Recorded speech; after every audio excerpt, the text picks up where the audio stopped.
Sitwazzjoni ta' musical chairs. Ek ġi diskritt l-aħħar impjieg ta' Mark Malija bħala kap eżekuttiv ta' Transport Malta, kif Malija huwa l-aħħar persuna li ġiet appuntata mill-Gvern f'pożizzjoni kruċjali, ġimagħtejn biss wara li kien inħatar kap eżekuttiv tal-Fondazzjoni għas-Servizzi Mediċi.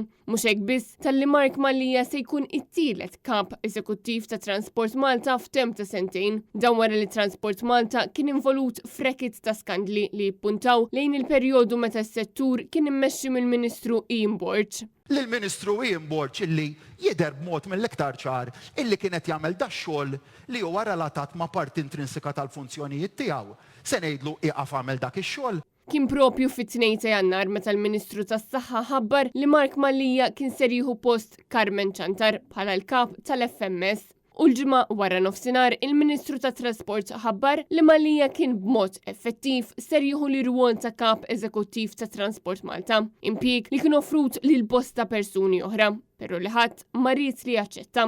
Il-ġurnal Times of Malta żvela li CEO ta' Transport Malta Jonathan Borch tneħħa minn xogħlu inqas minn sena wara li kien ingħata dan l-impjieg li sa' April tal-2023 kien tal-Brigadir Jeffrey Kurmi. Fid-dawn ta' dan kollu l-Partit Nazzjonalista qal li issa wasalna f'sitwazzjoni redikola fejn il-Gvern tant m'għandux direzzjoni fejn hu sejjer li qed ikompli jilab musical chairs bejn l-istess nies li qed jinħatru f'entitajiet differenti.